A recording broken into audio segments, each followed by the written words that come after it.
Hi guys, welcome back to my YouTube channel. So in today's video I'm going to be showing you how I make my herbal oils for my hair growth and my hair treatments, etc. So I'm going to start off with these herbs. I just showed you the lavender, which is good for alopecia, thick hair, and it helps to fight against hair loss.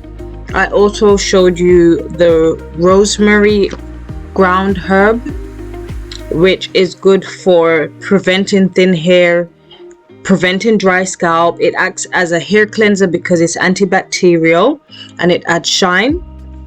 Then I'm also showing you the rose petals, which treats dandruffs. It helps to hydrate your hair and it helps to level out the pH balance in the hair. One of the other herbs that I'm using, or seeds you would call it, is fenugreek, and this helps to fight against scalp inflammation. It adds shine to the hair, it prevents premature grays, and it fights against hair loss. The two oils that I will be adding into my, or I should say onto my herbs and my seeds, is going to be olive oil, which conditions the hair and scalp. It acts as an antifungal hair cleanser and it's very moisturizing for the hair and scalp. Then I'm going to be using almond oil, which helps to promote hair growth. It helps to repair damaged hair and it helps to make your hair very soft. So all of these herbs and oils, as you can hear, have very similar benefits, and this is why I've decided to pair them together to make my at-home herbal oil. So this is my sister. She wanted to help me out. She spilled some of the oil. Be careful with that. Then at first I thought, okay, a cup each would do the job, but it did not. So I actually did the whole bottle of olive oil, which was 500 milliliters, and then 1 whole cup of almond oil.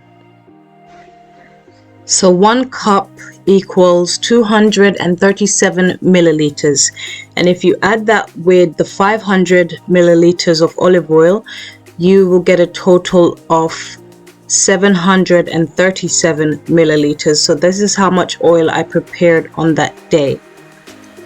Next, I'm going to close the jar and shake it up so that the herbs and oils can be fully infused together, and I'm going to put it away underneath my sofa for a whole week. You need to store it in a cool, dry, dark place. Make sure no water gets inside, no dirty hands gets inside, and choose a jar that is more quality, because this jar was not, and the oil kept spilling. So this is 1 week later, and I am going to show you how I strain the oil and pour it into my applicator bottle. I already poured some off camera, that's why the jug and the sieve has already been used.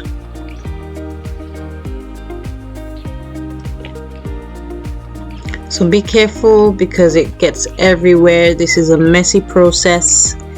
And I'm actually going to reuse these herbs one more time because they're still quite vibrant in color. So in my mind, that registers as I can get another use out of it.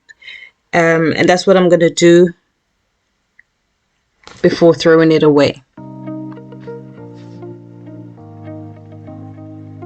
So it's quite simple. This is the cold method of infusing your herbs and your oils. This is the end result. I'm just going to show you what it looks like on my skin. A little goes a long way, and you can use this for your hot oil treatment, your deep conditioning treatments, to seal the moisture into your hair. Always do a skin test first, and if you have blonde hair, be careful because it might stain. Alright, see you in my next video, guys. Bye.